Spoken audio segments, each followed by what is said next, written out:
सबसे पहले अपनी पहचान से शुरू करूंगी कि ऐसी वैसी ना समझो कि यूं ही पिघल जाऊंगी, कि ऐसी वैसी ना समझो कि यूं ही पिघल जाऊंगी। मेरी बातों को गौर से सुनिएगा, लीलावतों की पुत्री हूँ तो शब्दों में खेल जाऊंगी। आजाद हिंद की वो खुमारी चाहिए, आजाद हिंद की वो खुमारी चाहिए, हिम्मत बाजुओं में फौलाद चाहिए, जातिवादी आरक्षण का अंत चाहिए, नारी का सम्मान हो ऐसा देश चाहिए और गणतंत्र दिवस का सार्थक अर्थ चाहिए। परम सम्मान्य मुख्य अतिथि, सम्मानित मंच, आदरणीय निर्देशक महोदय, आदरणीय प्रधानाचार्य, परम पूजनीय गुरुजनों, दूर दराजों से पधारे हुए मेहमानों और मेरे प्रिय भाई बहनों, आप सभी को गणतंत्रता दिवस की हार्दिक शुभकामनाएं। मैं सुमित्रा लीलावत आज गणतंत्रता दिवस के उपलक्ष्य पर अपने विचार आप सभी के साथ साझा करना चाहती हूँ। भारत ये वो देश है जिसने दुनिया को सत्य अहिंसा का पाठ पढ़ाया। ये वो धरती है जहाँ राम, कृष्ण और गौतम बुद्ध ने जन्म लिया। ये वो धरती है जिसने चंद्रशेखर आजाद, महारानी रानी लक्ष्मीबाई ने अपने खून से सींचा।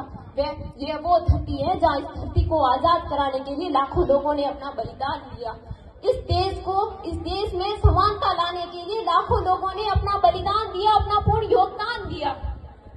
आजाद हिंद की तस्वीर लिख गए, आजाद हिंद की तस्वीर लिख गए, त्याग, बलिदान और समर्पण लिख गए। चिंतन, चेतना और चुनौती की चौखट पर वे स्वतंत्र भारत का संविधान लिख गए। लोगों ने हमें आजादी दिलाने के लिए, समानता लाने के लिए हमारे देश में कितने ही लोगों ने अपना बलिदान दिया। उन्होंने कोई स्वार्थ नहीं था उनके मन में, उन्होंने अपनी देशभक्ति के लिए हमारे देश में समानता लाने के लिए ना कुछ किया।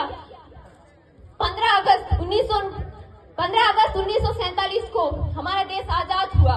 उसके बाद 26 जनवरी 1949 को हमारे देश में संविधान लागू किया, जिसके अंतर्गत हर जाति, हर धर्म को समानता मिली और उसी अधिकारों की पालना के लिए हमने उन अधिकारों की पालना की। देश में जाति को लेकर, धर्म को लेकर सारे भेदभावों का नाश किया, परंतु एक भेदभाव हमने नहीं किया। एक भेदभाव हम अपने घर में एक बेटे और बेटी के बीच में करते हैं। ये बात रियल में है। आप बोल रहे होंगे कि इसके पास कोई, सोच रहे होंगे कि इसके पास कोई टॉपिक नहीं है, हर बार ये बेटे और बेटी का लेके आ जाती है। मेरे पास आपको जो सोचना है सोचो, ऐसा नहीं है मेरे पास कोई टॉपिक नहीं है। हजारों टॉपिक है, देश में क्या चल रहा है, क्या नहीं चला, इसके बारे में है। लेकिन जब ये मेरा टॉपिक पूरा हो ना, तब मैं आगे जाऊँ ना। कहते हैं ना कि अधूरा काम नहीं छोड़ना चाहिए, पूरा हो। और जब तक बेटे और बेटी के बीच में भेदभाव खत्म नहीं हो जाता, तब तक मैं इस टॉपिक को नहीं छोड़ूंगी। आपको जो सोचना है सोचो, ये आपकी होगी। मैंने समाज में देखा है अक्सर लड़कियों के साथ गलत होता है, कभी किसी बेटे के साथ गलत होते हुए नहीं देखा। हमेशा एक लड़की को अपने सपनों को दफन करना चाहता है। एक लड़की अपनी जिंदगी में क्या करना चाहती है, कैसे जीना चाहती है, उसे किसी की परमिशन लेनी पड़ती है। उसके साथ भेदभाव, लड़कियों ने पता ऐसे क्या ही गुनाह किया है जो उन्हें बोलने तक की आजादी नहीं।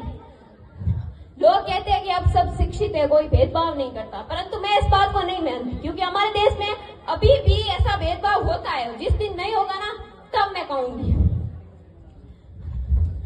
लोग कहते हैं कि बेटे और बेटी, मतलब लोग कहते हैं कि बेटा ही घर चलाता है, बेटियां नहीं चलाती। आप मुझे बताओ किस शास्त्र में लिखा है कि एक बेटा ही घर चला सकता है, एक बेटी नहीं।